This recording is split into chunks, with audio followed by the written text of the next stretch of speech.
Imagine being the most famous person on the planet,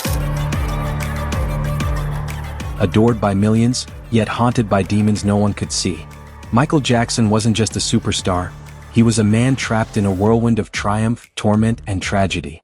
Today on Prime Bio, we're diving into the untold story of Michael Jackson, the painful conflicts, the hidden struggles, and the legacy that still divides the world. If you think you know the king of pop, think again. Stick around, this is going to be eye-opening. Let's start at the beginning. Michael Joseph Jackson was born on August 29, 1958, in Gary, Indiana, the eighth of 10 children in a cramped, working-class home. His father, Joe Jackson, a crane operator with dreams of musical glory, saw his kids as a ticket out of poverty. By age 5, little Michael was thrust into the spotlight with his brothers in the Jackson 5. But behind the smiles and soulful harmonies lay a dark reality. Joe was a relentless taskmaster, allegedly whipping his children with belts, switches, and whatever was at hand for missing a note or step. Michael later revealed how he'd rub baby oil on his body before beatings to lessen the pain, but the emotional scars ran deep. He described nights of terror, vomiting from fear when Joe came home. This abuse, many believe, shaped Michael's lifelong quest for a lost childhood, building Neverland Ranch as his personal wonderland, complete with amusement parks and zoos. As the Jackson 5 exploded onto the scene in 1969 with hits like I Want You Back, Michael became the breakout star. His voice, pure magic. But fame came at a cost. Separated from his mother, touring endlessly, Michael missed out on normalcy. By 1972, at just 14, he released his first solo album, Got to Be There, signaling the start of something monumental. Fast forward to the 1980s, the pinnacle of Michael's reign. Off the Wall in 1979 sold millions, but Thriller in 1982? It shattered records, becoming the best-selling album ever with over 70 million copies worldwide. Tracks like Billie Jean and Beat It revolutionized music videos, blending pop, rock, and R&B. Michael's moonwalk at Motown 25 in 1983? Iconic. He won 8 Grammys in one night, influenced everyone from Prince to Madonna, and even broke racial barriers on MTV. But success amplified the pain. In 1984, during a Pepsi commercial shoot, pyrotechnics set his hair on fire, causing second- and third-degree burns. This accident sparked a dependency on painkillers that would plague him for life. Michael also battled vitiligo, an autoimmune disease that depigmented his skin, and lupus, which caused joint pain and fatigue. The media? They twisted it into bizarre stories of skin bleaching and plastic surgeries, calling him Wacko Jacko. Michael admitted to nose jobs but denied hating his black heritage, insisting vitiligo was the culprit, confirmed by his autopsy. These health struggles fueled conflicts with his self-image, rooted in Joe's cruel taunts about Michael's big nose. He underwent surgeries to escape that shadow, but it only invited more ridicule. Untold fact: Michael quietly saved lives, like donating to a Budapest hospital for a terminally ill boy in the 90s, who credits him for his survival. Now, the heart of the storm, the controversies that defined Michael's later years. In 1993, dentist Evan Chandler accused Michael of molesting his 13-year-old son Jordan. Chandler, facing financial woes, reportedly demanded $20 million first. When refused, he went public. Police raided Neverland, subjecting Michael to a humiliating body search. No criminal charges were filed, but Michael settled civilly for $23 million in 1994, citing exhaustion from the stress exacerbating his health issues. Defenders argue it was extortion.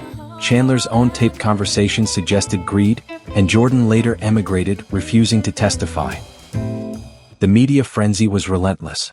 Tabloids painted Michael as a predator, ignoring his acquittal in a 2005 trial on similar charges from another family. That case stemmed from a 2003 documentary where Michael held hands with a cancer-stricken boy, Gavin Arvizo. The Arvizos, who'd praised Michael publicly, flipped after alleged money refusals. Prosecutors presented graphic claims of abuse, but the defense highlighted inconsistencies, prior extortion attempts by the family, and Michael's insistence on innocence. After a 4-month trial, a jury acquitted him on all counts, with some jurors later saying it felt like a shakedown. Both sides have passionate voices. Accusers like Wade Robson and James Safechuck, in the 2019 doc Leaving Neverland, detailed alleged grooming and abuse, claiming Michael manipulated them with fame and gifts. Yet, critics point out Robson testified in Michael's defense in 2005 and only sued the estate years later amid career struggles. Michael's family and fans cite FBI files finding no evidence after a decade-long investigation, and stories of fired employees selling fabricated tales for cash. Even in death, a 2025 claim from a former associate demanding estate money or threatening accusations echoes this pattern of alleged extortion. Was Michael a victim of his own naivety, inviting kids to Neverland to relive his stolen childhood? Or something darker? The truth remains debated, but the pain is undeniable. Michael's dependency on painkillers worsened, leading to isolation and paranoia. Amid the chaos, Michael's untold heroism shines. He donated over $500 million to charity, earning a Guinness World Record for supporting 39 causes, more than any pop star. Co-writing "We Are the World" in 1985 raised $63 million for African famine relief. He visited hospitals unannounced, funding treatments for sick kids, and supported AIDS research, cancer care, and Black communities quietly. One story, in 1992 on tour in Dublin, he gave £400,000 from earnings to charities. Friends recall him healing fans with visits, like Emmanuel Lewis sharing how Michael mentored him through fame's pitfalls. The later years were a tragic spiral. A 2001 fallout with Sony left Michael in debt, accusing execs of racism and sabotage. He married Lisa Marie Presley from 1994 to 1996 and Debbie Rowe from 1996 to 2000, fathering 3 kids he adored fiercely: Prince, Paris, and Blanket. But custody battles and media hounding added stress. In 2009, prepping for a comeback tour, Michael died at 50 from acute propofol intoxication, ruled a homicide by his doctor, Conrad Murray, who was convicted of involuntary manslaughter. Michael's legacy? A musical genius who sold over 500 million records, innovated dance and video, and inspired generations. But also a cautionary tale of fame's brutality, abuse, addiction, and unyielding scrutiny.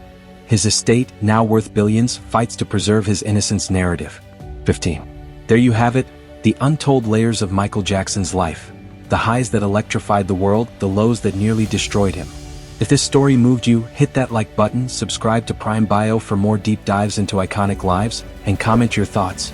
Was Michael a misunderstood hero or something else? Share this video to keep the conversation going. Thanks for watching. See you next time on Prime Bio.